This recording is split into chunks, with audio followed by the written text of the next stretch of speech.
Hey guys, it's your brother in Christ, Weston. Thanks for joining me today. So today's video, we're going to be reviewing some from JER clips. He just had a podcast on this, I think it was a day ago or 2 days ago, with Jason Sands and Lenval Logan about some whistleblower UFO activity, and it's pretty nuts. Let's get into it. Guys, so starting at the 3-minute 12 mark, this is on his clip side. So I'm just trying to find just this one part I want to discuss because you need to watch this whole thing.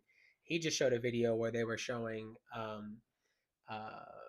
this thing trying to capture a moving UFO that was bouncing around, and it was the monitor of this thing was having a really hard time capturing. It's in the first 3 minutes. I'm at 3 minute 12 seconds. This is probably going to be about a 3 minute conversation here, and then there's way more that goes on. But I just want to discuss this because yeah, this is real. Let's get into it. Okay. And saw this thing flying. He takes us in this, when you go on the range through this one gate here, it goes up a little ways, and then there's a cantonment area. It's got a very small place where you can change your tires, get gas, just minor maintenance to get your butt home if you have a car that's busted. And then in the back of that cantonment area, there's two huts that look like campers, really, glorified campers. So the video operators are in the one that's off to the north east of the cantonment, and in the very corner of it. And the ranking guy just says, we all have to go in here. We're going to go talk to the video operators. We have to do this. And this was because the week prior, everybody came back to garrison or back to our unit, and they had seen this thing, and they were all talking about this UFO. So we go in there, and there's the video operator. He has us all write our names down, whether we were there and saw it the first week or not. Then he makes us all sit down and watch that video. And he says, do you know what this is? And we're like, no.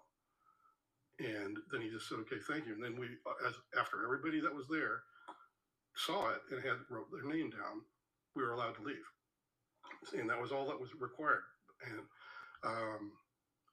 so I was like, well, what was that all about? But then as I'm exiting, this lady that had been sitting against the wall on the far part of this little hut that we were in, and she like grabs my arm and she just says, there's somebody on the range.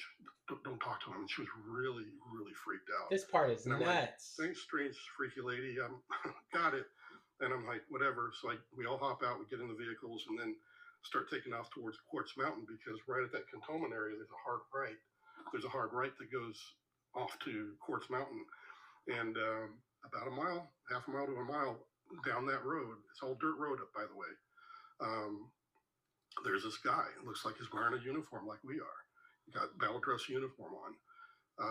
So he sees us, and he starts to look like he's running, and he's got this really weird run, like his arms are kind of flailing behind him. It's like he was running against a hurricane wind, and it was like he was going to fall over at any time.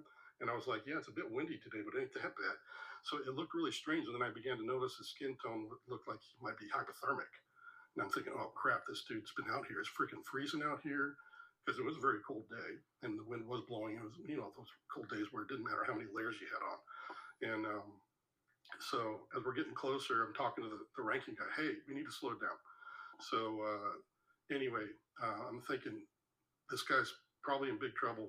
I need to pull off my jacket. I need to give him something to get warm real quick. So I'm starting to do that, and we're approaching. And by the time I get my jacket most of the way off, he's right there at the corner of the front of the car.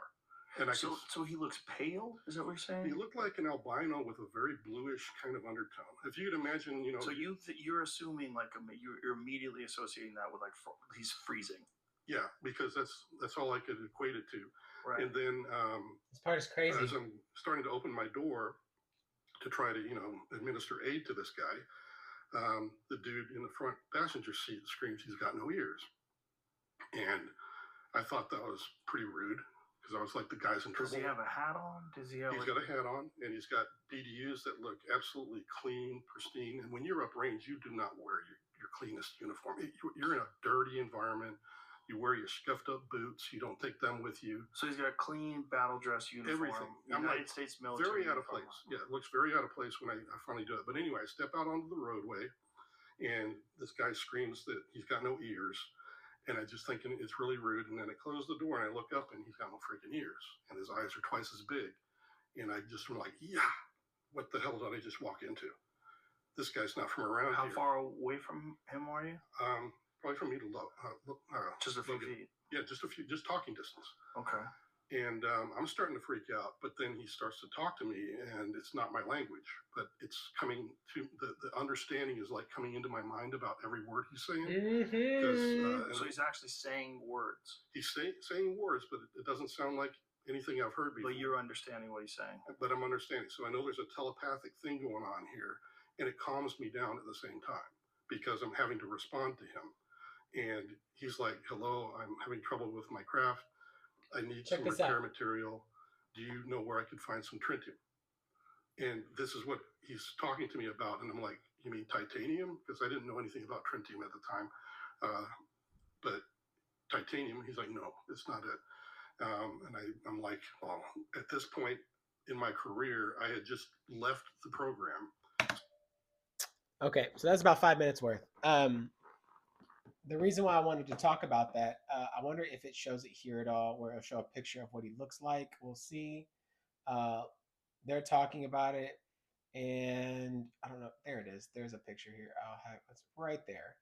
I'll take a screenshot of this. Is at 12 minutes for my time, so I can know when I edit. This is what he said he looks like. Pale with a bluish tint, hypothermic, almost, but he has no ears. And he's not talking. He's talking in a language, but telepathically. So the reason why I say that is because these are two. I haven't even watched the whole thing. I saw this off of TikTok, and I was like, "Yo, what?" And this was what is it? This was if this thing would work, bro. Stop. Come on. Oh, that's the video. Sorry, I have the screenshot sitting on top of the video, so it looks like the same thing. This was 2 days ago. Has 722,000 views on his clips channel, not just his actual channel. But anyways, do you hear what he said? He said telepathically. Now we've talked about this plenty of times that they say like when these beings talk, they don't sometimes move their mouths. They talk. You can hear it via your thoughts. That's metaphysical, by the way. Metaphysical thoughts are real. If you can hear somebody speak to you in a thought, right? Your thoughts, then thoughts have a place and they manifest in an imaginary spot. It could be imagined or dreamland where things can happen, things can attack, things have an attack vector, things in your dreams. What do you, I mean, like something is happening here. Words are traveling through the air, but they're not seen with the mouth. They're in your mind and you're communicating. How is that happening? Because the Bible is true, bro. It's the truth. Okay. That's a demon. That could be possibly what is it? A Nephilim for sure. For sure. That's one of the two. Aliens are not real. We don't believe in aliens around here. We believe in demons, Nephilim, which are half celestial, half terrestrial, because the sons of God came into the daughters of men. They bore to them children. These are the ancient men of renown, the ancient men of old. These are the giants, aka also Nephilim. And demons are the disembodied spirits of Nephilim who have died, at least in a flesh form, and their spirit goes somewhere, right? This is stuff we should be talking about. This is nuts. These are two whistleblowers, by the way. And just thinking about it, he was looking for something called tritium or tritium. It's TRITIUM. Never heard of it. Never heard of it. But he thought he said titanium. He said, no, it's not it. It's not the same thing. And in my mind, I'm like, okay, well, how is this even possible? Of course I know it's possible. But somebody like him is sitting there going like, in my mind, how is this not mainstream news? How are people not talking about this? This is real. This is demons. These are demons. You are seeing literal demons in flesh form, okay? That are taking on, or Nephilim in flesh form, okay?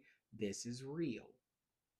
I don't care who watches this. I don't care if this thing got 1 view, if it got 1,000,000 views. All 1 or 1,000,000, these are demonic beings. They are not just coming from some intergalactic space station out somewhere and they are visiting us, the reptilians, the grays, and they talk about that as well. Or whatever other species, but they say they're underground, right? So there's in the water, right? They're having issue. They're talking about this, but they've been talking about spaceships that come out of the water, right? And they go somewhere. They go to Atlantis or something like that, right? So where does Atlantis come from? I wonder if it's something underwater. Then the flood happened. When the flood happens and it covers the whole earth and the waters receded, maybe something was down there that stayed. Come on, bro. It makes sense. a city that's underwater, right? And it's like, hey, hell is in the earth. That's where it's at. The belly of the beast that took Jacob took him to the gates of hell, right? At the bottom of a mountain. And it's down, it's in the earth. Lake of fire. I don't know where the lake of fire is at, but I know that when hell and the grave are thrown into the lake of fire, that's what Revelation 20, 21. So I say all that because uh he's saying like he no ears, and it makes sense. Every time we see these beings, they have no ears. It's just like a flat face with like an opening maybe, or just nothing at all, right? So how do you hear? Do you speak by this, or do you speak with your mind? If you're, I'm telling you, man, I'm telling you, stuff like this is just screams a creator. It screams Bible. It screams Old Testament, New Testament, Bible prophecy. It screams the flood. It screams antiquity. It screams history. They have been here for a long time. It's real. David fought giants, took the head of a giant, aka Goliath, the sons of Anak, right? And he has brothers, right? Come on, like this is. They said they were tall as Lebanon trees. I mean, it's eclipsing houses. Okay, it's they're tall. Makes sense. Anyways, that's the video, guys. I want to hear what I haven't watched the whole thing. I need to go watch the rest of it as well. I wanted to talk about this because it's incredibly important. And people are not going to believe it because they're always going to want to try to dismiss something that is they can't comprehend, yet it's real. How many times you're going to have a whistleblower come out and talk about something like this until it's real, until it hits you, until you're grabbed by your heart and it makes sense. So anyways, guys, that's the video. If you like the video, be sure to like the video. Make sure this mic's on. My goodness. Sometimes I've recorded videos and this mic's on. I have to record the whole thing over again. If you want to see more, be sure to subscribe. I'm almost at 1,000 subscribers. Yep, I'll see you in the next one.